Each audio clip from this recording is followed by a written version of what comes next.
This is Dr. Panda. Can Chinese kung fu be used in real combat? Is it really as magical as it appears in novels and movies?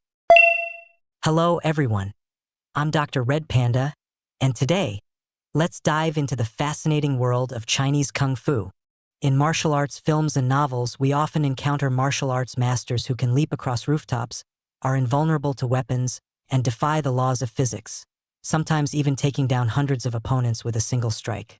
A more grounded example would be someone like Ip Man, who, though not flying through the air, can still take on dozens of opponents at once. In simple terms, this is kung fu. Did ancient China really have martial arts masters? Let's first look at this from a historical perspective. Throughout Chinese history, there have been countless battles, both large and small. However, historical records rarely mention legendary martial arts masters. Instead, they tend to describe the outcomes of wars in a straightforward and plain manner. For instance, in records of the Three Kingdoms, biography of the first sovereign, it is written as follows. Sun Quan sent Zhou Yu, Cheng Pu, and other naval forces, tens of thousands strong, to join forces with Liu Bei's army, and they fought against Cao Cao at Red Cliffs, delivering a great defeat and burning his ships. The story goes that Liu Bei and the Wu army advanced along the water route and pursued Cao Cao to the southern counties, where an epidemic broke out, causing many of Cao Cao's troops to die, forcing him to retreat. This brief account summarizes the Battle of Red Cliffs without detailed descriptions of combat or one-on-one duels between generals. The absence of such details is mainly because ancient Chinese military strategy focused on formations and tactics, often employing large-scale strategies like human wave tactics, rather than the individual duels emphasized in Western traditions. In this context, martial arts skills played a much smaller role, and thus there was no need to develop them for warfare. The closest historical record resembling kung fu in ancient Chinese history is the account of Liu Yu, the war god of the Southern Dynasty and Emperor of Song. According to historical records, Liu Yu led a small force of dozens to scout an enemy position, only to encounter thousands of enemy soldiers. Although most of his men perished, Liu Yu, wielding a long knife, is said to have unleashed his martial prowess and drove away over 1,000 enemies. While it is typical for Chinese historical records to be exaggerated, the claim of one person defeating over 1,000 is likely far-fetched. However, it's entirely plausible that one person could have fought off 20 or 30 enemies, which might be considered a true martial arts master. So, there's no need for flying across rooftops. As long as you can defeat 10 opponents on your own, you could be regarded as a martial arts master in ancient times. Take Xiang Yu, for example, whose record in the records of the Grand Historian states that he could single-handedly slay hundreds of enemies. But is this really the kind of kung fu seen in martial arts novels? There's an old Chinese saying, the poor study, the rich practice martial arts. The idea is that the poor focus on education, while the wealthy invest in martial training. Practicing martial arts is like today's fitness training. You need a coach and protein-rich food to fuel your body. If you can't afford to eat enough meat, resulting in malnutrition and a frail body, you'd likely be knocked down with a single punch, so it's better to stick to studying. So, ancient warriors wouldn't have had the six-pack abs or chiseled physiques that modern aesthetics might expect. From old sayings, we can see that warriors like Guan Yu and Yu Fei were often depicted with big bellies and round faces. They were a bit chubby. As for the common people, forget about nutrition. In times of war, they could hardly get enough to eat, so having food at all was a blessing. Most soldiers in ancient armies were made up of street thugs, farmers, and the downtrodden. They had poor equipment, no training, and joined the army just to survive. When it came time for battle, they lacked strength and energy, often referred to as cannon fodder or small fry.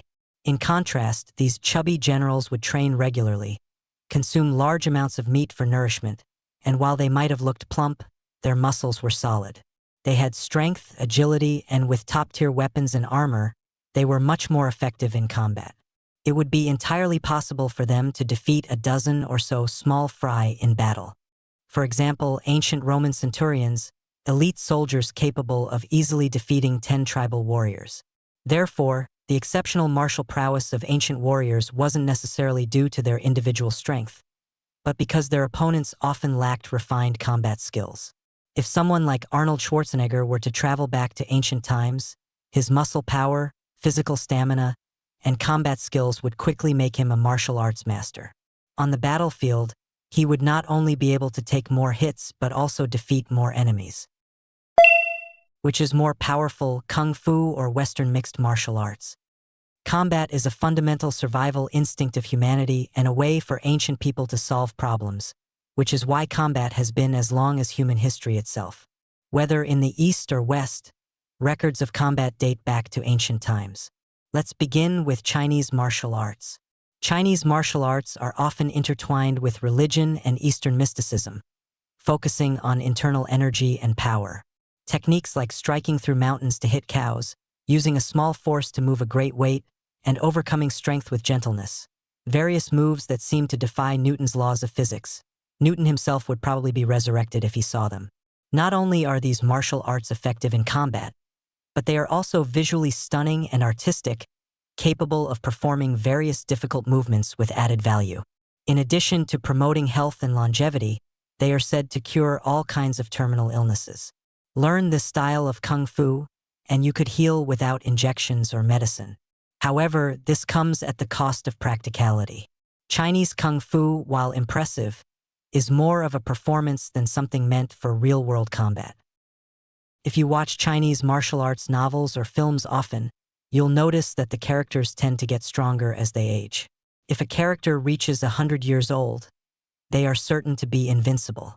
What's more, these stories often feature delicate women defeating strong men, and no matter how small or weak someone is, they can take down muscle-bound men like Arnold Schwarzenegger. Chinese kung fu is just that powerful. It can defy differences in weight and age to create miraculous feats. In movies, the sounds of punches landing and the thwack sound effects are often added in post-production by professional sound engineers, and these sounds could be created by things like chopping vegetables or pounding beef. Because China, being a land of etiquette, has historically placed more emphasis on literature than martial arts since the Song dynasty. If you practice martial arts without studying, you're considered to have a simple mind and developed limbs, a muscle head. Therefore, martial arts must be paired with the theories of yin-yang, the 5 elements, and the Bagua meridians to seem noble, elevating martial arts to a philosophical realm. But with these abstract theories, kung fu could never properly develop in a practical sense. Nowadays, many Chinese Tai Chi masters like to boast that every move in Tai Chi aligns with the natural way of the universe. However, the theory behind Tai Chi actually contradicts human instinct and is impossible to implement in real life. For example, when faced with an opponent's punch, your instinct will be to block it with your hands, something even a child can do. Then, adrenaline surges, muscles tighten, preparing for a fight, and there's no way anyone could remain centered and balanced, like Tai Chi teaches. In real combat, when someone punches, Tai Chi insists on using a technique called Jiahua Fa. First receiving the attack, then neutralizing it, and finally counterattacking. In reality, this is unworkable. As for Western martial arts, the difference in combat techniques between the East and West should, in theory, not be that vast. However, the Western tradition of dueling, combined with the later influence of the Renaissance and the scientific revolution, has caused the gap to grow larger over time. Let's begin with dueling. In Western culture, honor is considered more important than anything else. If someone is insulted, they must challenge their opponent to a duel. If the insulted person chooses to endure the humiliation rather than duel, they would lose respect and social standing. This is in stark contrast to the Chinese concept of enduring ren, as seen in the example of Han Xin enduring the humiliation beneath the crotch. A Western person in such a situation would have already taken action against those who showed disrespect. Since ancient times, European high society has been influenced by the chivalric code, leading to a strong tradition of dueling. The practice became so prevalent that it was not uncommon for disputes to be settled by duels, even to the point where the state allowed dueling in certain legal cases where it was difficult to determine right from wrong. Between 1685 and 1716, French officers participated in over 10,000 duels, resulting in more than 400 deaths. As such, combat was an integral part of Western society, and through this extensive practical experience, the ability to fight became well developed. By the late 14th century, the Renaissance and the scientific revolution arrived, and artists and scientists began to study human anatomy, creating detailed anatomical drawings and publishing research papers. Leonardo da Vinci was one of the foremost figures in this field. Combat, after all, is a science that involves understanding the human body and analyzing the opponent's psychology. The saying, "Know yourself and your enemy, and you will never lose a battle," became increasingly relevant. From that point, Western combat techniques advanced in both power and skill, with studies on how to generate force, the best angles for attacks, and where the vital points of the body are located. Western martial arts don't focus on philosophical principles or trash talk. Instead, they devote extensive time to practical combat training, studying the body's ability to store and release energy, agility, and endurance. For example, German grappling techniques, originating from the late medieval Renaissance period, are a form of hand-to-hand combat and self-defense developed in the Holy Roman Empire, a region frequently torn by war. As such, the techniques focused on life-or-death situations and had no room for flashy moves, just practical, effective fighting skills. Meanwhile, ancient China was still focused on primitive practices like acupuncture and massage, with an emphasis on pressure points and meridians. In comparison, one system is abstract and invisible, relying on internal power and energy, while the other is tangible, with punches landing on flesh. If these two systems were to face off in the arena, the outcome would be clear. Kung Fu, the shattered myth. We may have the illusion that Chinese martial arts are invincible for a few reasons. One is the portrayal in Jin Yong's wuxia novels, which glorify absurd, unscientific techniques like internal power, lightness kung fu, and pressure point strikes, making us believe they are real. Another factor is the influence of martial arts films, with the works of Jackie Chan, Bruce Lee, Jet Li, Donnie Yen, and others deeply ingrained in our minds. In these movies, characters like Ip Man defeat opponents much larger than him, such as the British boxing champion, the American sergeant, and even Tyson. However, in reality, Ip Man and Hui Yuanjia never fought any boxing champions, Bruce Lee never participated in formal combat tournaments, and Chun Jun is a fictional character created by the writer An Kwang. Tyson could probably punch Ip Man straight into the air. Considering his weight class, no matter how he fights, Tyson likely wouldn't even feel it. True martial arts experts are professionals who undergo systematic training because they rely on fighting for a living. They follow scientific, structured training methods with personal coaches, nutritionists, and a lot of real-world combat experience.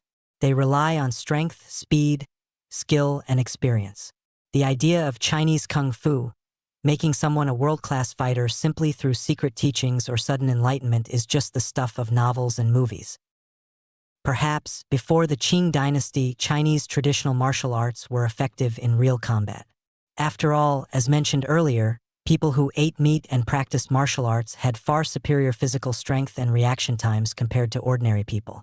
The problem, however, is that traditional martial arts became too rigid and secretive, with practitioners focusing on mysticism and hiding techniques instead of innovating. As a result, modern traditional martial arts are filled with random, ineffective moves, and genuine experts are few and far between. In the past, when information was less accessible, martial arts masters often exaggerated the strength of traditional martial arts. But with today's widespread access to information, when faced with the challenge of MMA, they now claim that Chinese Kung Fu emphasizes martial virtues. As a result, traditional martial arts lack practical combat functionality and are slowly becoming as irrelevant as the dance routines of elderly women in public squares. And that's a wrap for this episode of the video. I'm DR.RED Panda. If any of you have your own perspectives, or if you think there are any errors in the video, feel free to leave a comment in the discussion section. If you found this video helpful, don't forget to subscribe and give it a thumbs up. Until next time, take care.